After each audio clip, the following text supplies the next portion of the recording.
हाँ जी बेटा। आज हम बात करेंगे area of circle using strip method. This is new one for me. इस केस में हम क्या करेंगे, सबसे पहले हम एक सर्कल लेंगे। सर्कल का एरिया फाइंड आउट करने के लिए हमें कुछ चीजें पता होनी चाहिए कि हमें ऑलरेडी पता है कि सर्कल का एरिया पाई आर स्क्वायर होता है। उसका प्रूफ वगैरह उसको हम कैसे डिस्कस कर सकते हैं, ज्योमेट्री वगैरह कैसे डिजाइन कर सकते हैं, या ज्योमेट्रिकल टेक्निक्स कैसे लगा सकते हैं, उसके रिगार्डिंग हम आज बात कर रहे हैं। So to calculate the coordinates of any point, suppose करिए आप यहाँ पे आपके पास कोई पॉइंट दे रखा है दैट इज एक्स वाई। तो उसके कॉरेस्पॉन्डिंग अगर आप उसके पॉइंट्स कोऑर्डिनेट्स वगैरह फाइंड आउट करना चाहते हैं, तो यहाँ पे आपके पास उसके पॉइंट दे रखे होते हैं। You can find it out कि आपके पास x यहाँ पे क्या आएगा। This is x axis, this is y axis. उसके कॉरेस्पॉन्डिंग आप उसके डिनोट कर सकते हैं। You can write it out x is equal to r sine theta and y is equal to r cos theta के रिगार्डिंग आप यहाँ पे डिनोट कर सकते हैं। r यहाँ पे सर्कल का रेडियस वगैरह यहाँ पे लिखा हुआ है कैपिटल R के कॉरेस्पॉन्डिंग। तो सर्कल का एरिया फाइंड आउट करने के लिए मैं यहाँ पे यूज कर रहा हूँ बेटा स्ट्रिप मेथड। तो स्ट्रिप मेथड में क्या क्या रहेगा, स्ट्रिप में अब हम सर्कल को क्या डिवाइड कर रहे हैं, हम सर्कल को डिवाइड कर रहे हैं लार्ज नंबर ऑफ स्ट्रिप्स में।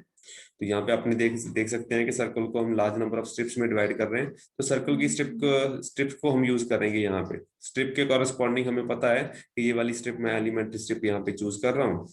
तो उसके कॉरेस्पॉन्डिंग क्या रहेगा, तो अगर मैं चूज कर रहा हूँ आर साइन थीटा, जो मैंने यहाँ पे एक्स लिखा था उसको मैं स्मॉल आर की तरह यूज कर रहा हूँ यहाँ पे। इसको थोड़ा सा ध्यान रखिएगा। तो इसके कॉरेस्पॉन्डिंग मेरे पास क्या आएगा कि एलिमेंट्री स्ट्रिप के कॉरेस्पॉन्डिंग मेरे पास क्या बनेगा। तो एलिमेंट्री स्ट्रिप को जब यूज करेंगे तो इसके कॉरेस्पॉन्डिंग मेरे पास क्या आएगा, जब मैं थीटा को एक्सटेंड करता हूँ on the both sides, positive x axis and negative x axis, तो उसके कॉरेस्पॉन्डिंग मेरे पास बोथ साइड पे आर साइन थीटा बनेंगे। तो इसके कॉरेस्पॉन्डिंग क्या हो गया बेटा, इसके कॉरेस्पॉन्डिंग इसको मैं आर के स्मॉल आर के साथ लिख रहा हूँ। तो अल्टीमेटली मेरे पास क्या आएगा यहाँ पे, टू आर के कॉरेस्पॉन्डिंग जो इसकी लेंथ आ जाएगी। तो एलिमेंट्री रेक्टेंगल यहाँ पे मैं इसको क्या कंसिडर कर सकता हूँ, it is a rectangle.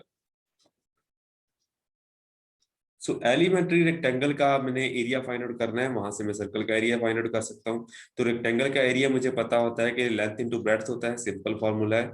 To are मेरे पास दे रखा है यहाँ पे, और उसके कॉरेस्पॉन्डिंग जो स्ट्रिप है, स्ट्रिप की जो हाइट है वो वेरी करेगी यहाँ पे, बिकॉज आर कॉस थीटा है। जैसे ही आपका यहाँ पे थीटा को आप थोड़ा सा आगे बढ़ाएंगे, जैसे स्ट्रिप के कॉरेस्पॉन्डिंग इसको लेके चलेंगे, तो अल्टीमेटली आपके पास जो थीटा है, थीटा थोड़ा सा वेरी कर जाएगा। इसको डी थीटा का नाम दे सकते हैं आप। तो उसके कॉरेस्पॉन्डिंग जो हाइट है वो तो उसके आपके पास क्या आएगी, एच नहीं आएगी, रादर देन ये डी एच हाइट आएगी। तो इसको आपको यहाँ पे बिल्डअप करना पड़ेगा, थोड़ा सा आपको यहाँ पे कैलकुलेट करना पड़ेगा। ये डी एच है, ये भी डी एच है, यहाँ पे डी एच आपके पास एलिमेंट्री स्ट्रिप्स है जिनकी हाइट आपको यहाँ पे ढूंढनी पड़ेगी। तो डिस्टेंस जो है यहाँ पे टू आर भी वेरिएबल रहेगा एंड डी एच भी यहाँ पे वेरिएबल रहेगा। ठीक है जी। तो इसमें क्या क्या वेरी कर सकता है, यहाँ पे जो आर साइन थीटा है, आर साइन थीटा भी वेरी करेगा। तो मैंने चीज आपको स्टार्टिंग में बता दी है। जैसे ही आपका थोड़ा सा आगे जाएंगे, आपका अपना स्ट्रिप चेंज करेंगे, तो जैसे मान लीजिए आपका स्ट्रिप यहाँ से स्टार्ट हो रहा है, तो उसके कॉरेस्पॉन्डिंग ये वाला डिस्टेंस भी वेरी कर जाएगा। तो आर साइन थीटा जो होगा वो भी वेरी करेगा। आर साइन थीटा में क्या वेरी कर रहा है बेटा, यहाँ पे थीटा वेरी करने से आपका ये वाला डिस्टेंस जो होगा वो थोड़ा सा मॉडिफाई हो जाएगा। तो आपका जहाँ पे एक्स भी वेरी कर रहा है, यहाँ पे आपका वाई भी वेरी कर रहा है, तो उसके कॉरेस्पॉन्डिंग आपने रेक्टेंगल का एरिया फाइंड आउट करना है। तो इसीलिए मैंने यहाँ पे लिखा है कि अगर मेरे पास कोई भी रेक्टेंगल दे रखी है तो मैं इसको क्या एरिया कैसे निकालूंगा, I will be calculating by using length into breadth. यहाँ पे दोनों ही मेरे पास क्या रहेंगे, डीएल रहेंगे और डीपी के कॉरेस्पॉन्डिंग रहेंगे। तो यहाँ पे आप उसके कॉरेस्पॉन्डिंग देख सकते हैं। तो for a given elementary area, तो फॉर ए गिवन स्ट्रिप, तो यहाँ पे मैं क्या करता हूँ, एलिमेंट्री स्ट्रिप ले रहा हूँ। यहाँ पे मैंने एक ही स्ट्रिप चूज की है, इसलिए मैं इसको डीएल नहीं लिख रहा हूँ। तो यहाँ पे रादर देन डीएल मैं यहाँ पे एल चूज कर रहा हूँ for an elementary strip, because मैंने स्ट्रिप चूज कर ली है, तो मेरा आर साइन थीटा फिक्स हो जाएगा। तो एलिमेंट्री स्ट्रिप के कॉरेस्पॉन्डिंग डिस्टेंस कितना हो गया बेटा, जो आपके पास लेंथ होगी that will be two R, and जो आपके पास हाइट रहेगी दैट विल बी डीबी के कॉरेस्पॉन्डिंग रहेगी। तो वो that will be theta dependent, उसको हमने डी थीटा के कॉरेस्पॉन्डिंग लिखना है बेटा। ठीक है जी। तो उसके कॉरेस्पॉन्डिंग डीएस के कॉरेस्पॉन्डिंग आपके पास यहाँ पे रिजल्ट आ जाएगा। तो उसकी आर की वैल्यू पुट कर दीजिए। आर आपके पास क्या है बेटा, this is given by R sine theta, and उसके कॉरेस्पॉन्डिंग जो डीएच है, डीएच आपकी हाइट कैसी आएगी वो मैंने आपको एलिमेंट्री ऑलरेडी बता दिया है कि आपके पास जो हाइट है वो मैं that will be given by जो वाई कोऑर्डिनेट है। वाई कोऑर्डिनेट क्या था, Y coordinate was chosen to be R cos theta. तो ये वाला जो आर कॉस थीटा यहाँ पे हमने चूज किया है, उसी को हमने डिफरेंशियल निकाल के उसको इंप्लीमेंट यहाँ पे करेंगे। तो उसको हमने यहाँ पे एलिमेंट्री एरिया को एरिया फाइंड आउट कर चुके हैं। डिफरेंशियल करेंगे तो आर कॉस थीटा का डिफरेंशियल माइनस साइन थीटा आएगा, तो नेगेटिव साइन आएगा, तो उसके कॉरस्पॉन्डिंग मैं यहाँ पे इसका ओनली मैग्नीट्यूड कंसिडर करूंगा rather than with considering the negative sign, because area है नेगेटिव नहीं होगा यहाँ पे। तो एलिमेंट्री एरिया मैंने यहाँ पे फाइंड आउट कर लिया, that is 2r square sine square D theta के रिगार्डिंग आ गया। अब मैं बात करता हूँ टोटल एरिया फाइंड आउट करना है। तो टोटल एरिया यहाँ पे बेटा कैसे फाइंड आउट करेंगे? टोटल एरिया फाइंड आउट करने के लिए आपको यहाँ पे वेरियस स्ट्रिप्स वगैरह कंसिडर करनी पड़ेगी। उसके बाद जहां जैसे जैसे आप मूव करते जाएंगे तो उसके कॉरस्पॉन्डिंग आपके पास स्ट्रिप्स वेरी करती जाएंगे। तो यहाँ पे आपका जो थीटा है that will be varying from 0 से लेके पाई तक वेरी करेगा। तो इसको आप यहाँ पे डिनोट कर सकते हैं। तो इसी को मैंने यहाँ पे इलेबोरेट किया है। तो area of circle find out करने के लिए आपको क्या करना पड़ेगा? You need to find out the area for the circle using the method of integration. ये इंटीग्रेशन वाला मेथड है।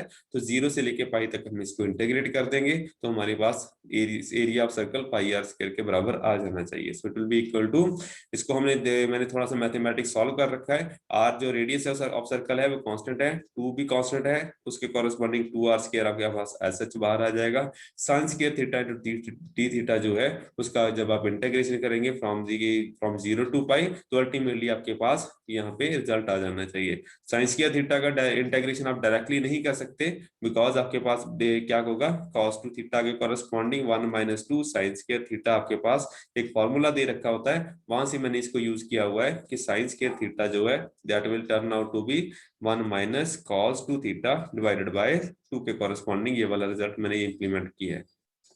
बाकी सिंपल सिंपल इंटीग्रेशन है, cos थीटा की इंटीग्रेशन sin थीटा आ जाएगी। अगर यहाँ पे 2 का फैक्टर दे रखा है तो उसका वो वाला फैक्टर नीचे भी आ जाएगा।